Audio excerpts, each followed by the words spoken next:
Hello and welcome to another of Harry's Jeti Clinic.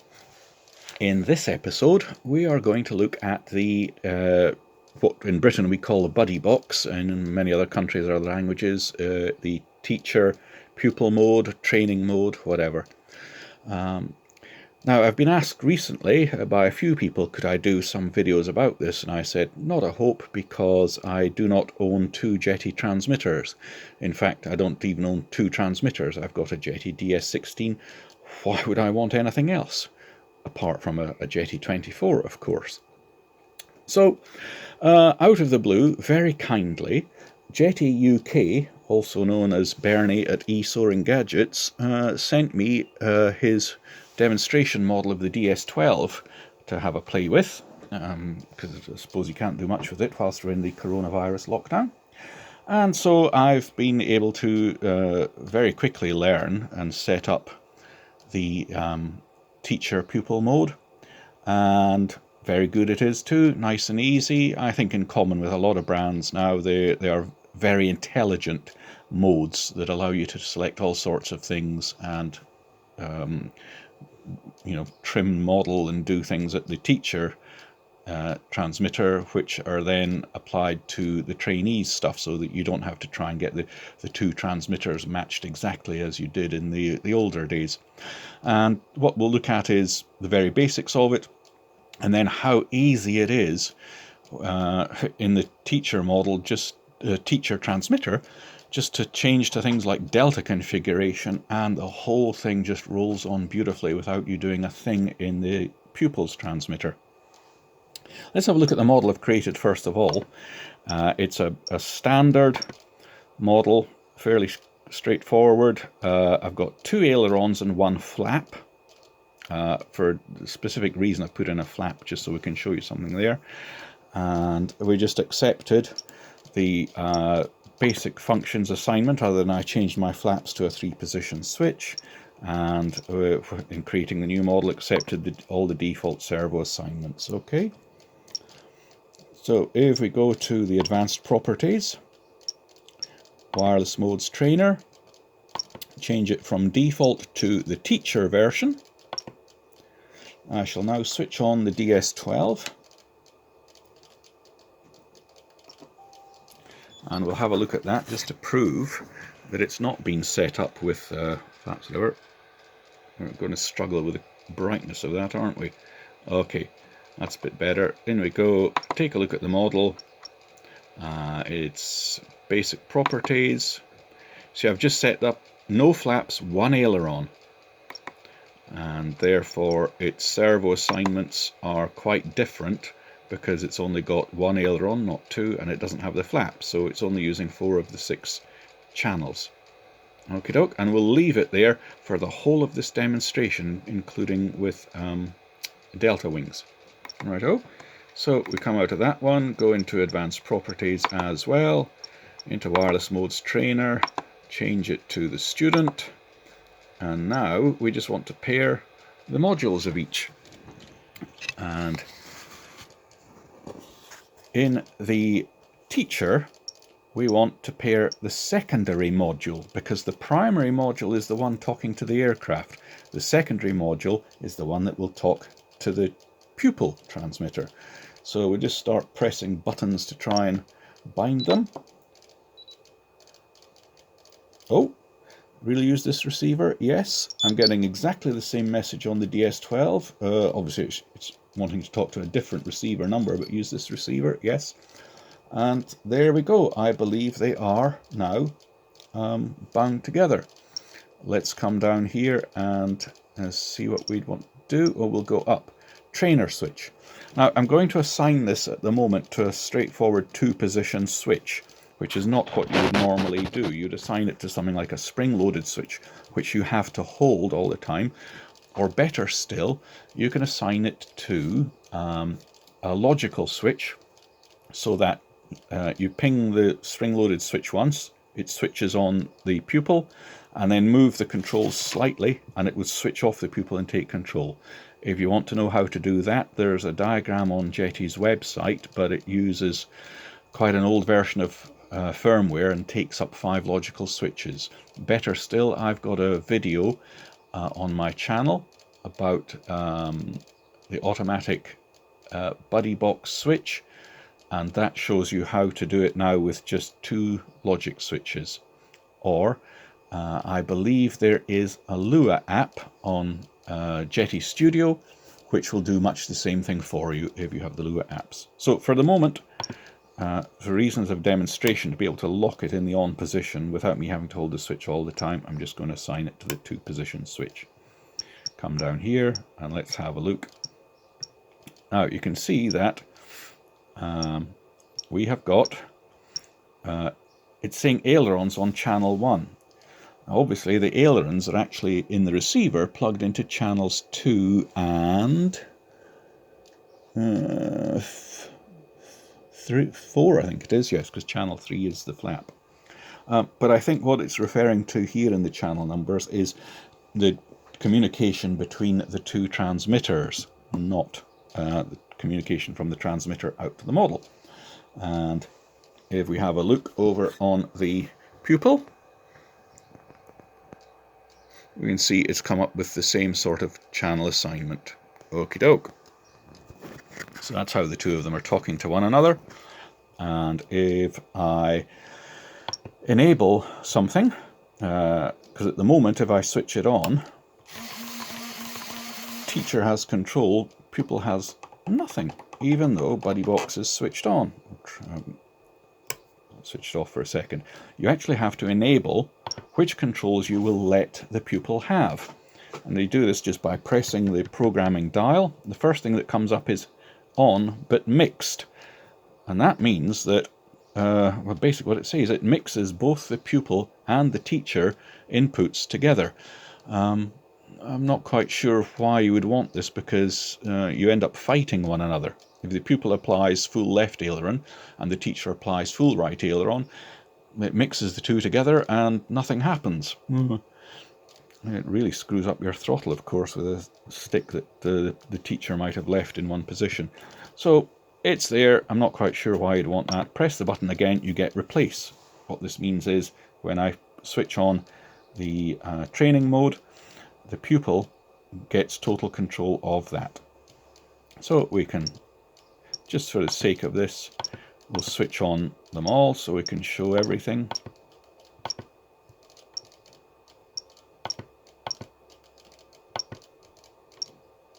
And although the pupil doesn't have flaps at the moment, I'll switch it on just so that when we come back to it we can see what happens.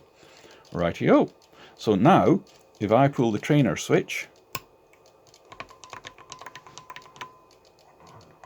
here, teacher has nothing, and I don't know if you can see that, I'm wiggling the sticks now, and the pupil has control. So far so good. Okay, what happens if I trim?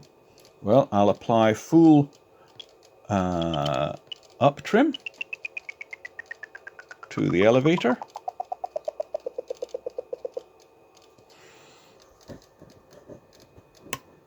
I actually did that in with the training switched on, but it still came through. So here's our elevator servo. As you can see, it's now got plenty up trim. I'm back in the teacher transmitter has control. Okay, now I'll switch over to the pupil transmitter, and as you can see, the elevator stays there, even though I have not done any trimming on the pupil's transmitter. I'll now move the pupil's elevator. There you go.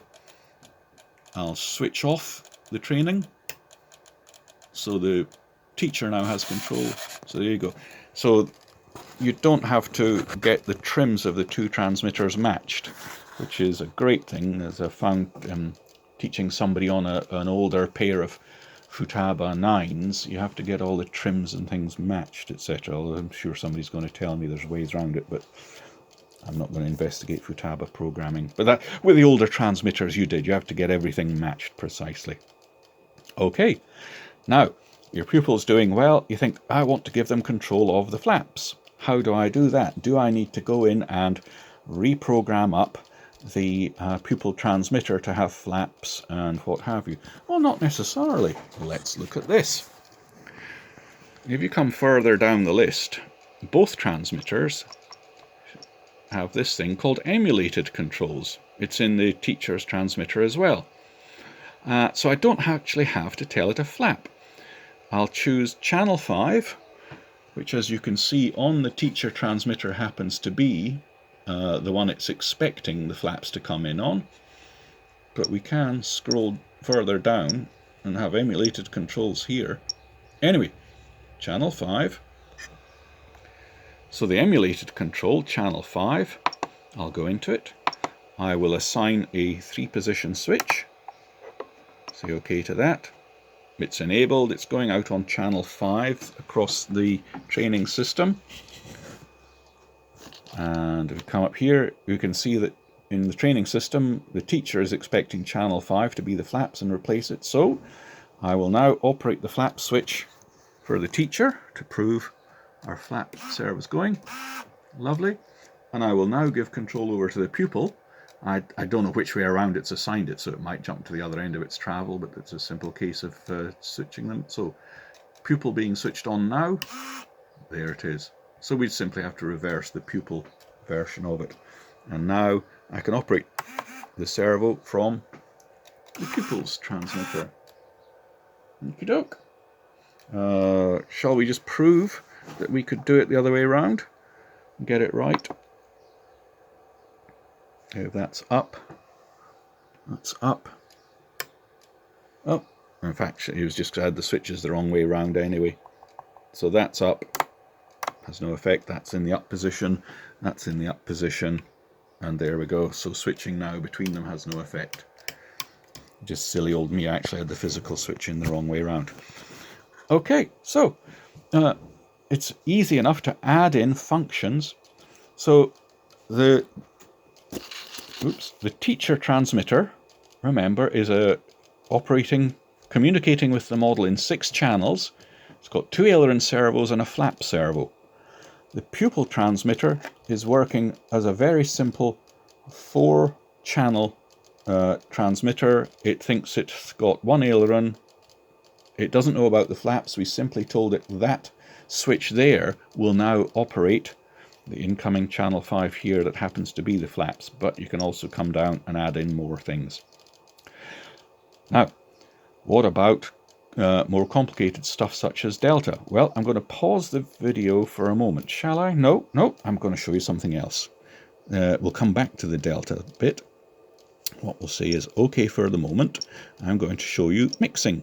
Fine-tuning, free mixes, we'll add from rudder to elevator, come down advanced, give it a master value of 100% so you can see the effect. I'll give it a switch, it'll be that one, say OK, OK to that, and lovely. So now mix is off, rudder on its own, mix is on, rudder and elevator. I'll remove all that elevator trim, give the servo a bit more travel. Okay, rudder and elevator mixed. Now, I have not put any mixing into the pupil transmitter whatsoever. What will happen with the mixer switched on, I will now give control over to the pupil. So I'll give the pupil control. I'll prove it by moving the teacher's stick. Nothing happens at all. Move the pupil stick and the mixing is there. So all the fancy stuff is being handled in the teacher's transmitter. I'll switch that mixing off. Switch the training system off. And now we'll look at how easy it is to work with delta. What I'm going to do is come out of here, model, we'll change its basic properties.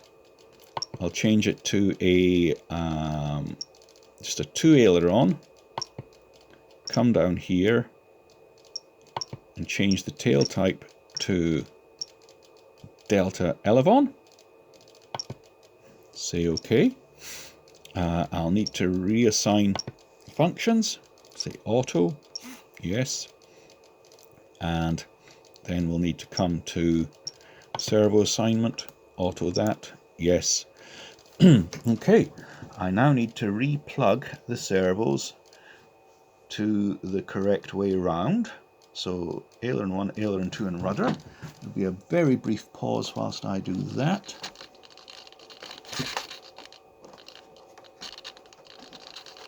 But I'm just showing you how fantastically the system adapts live to whatever you're doing.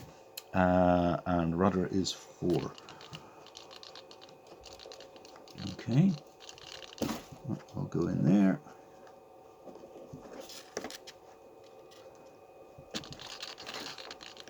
Come out. Say OK to that.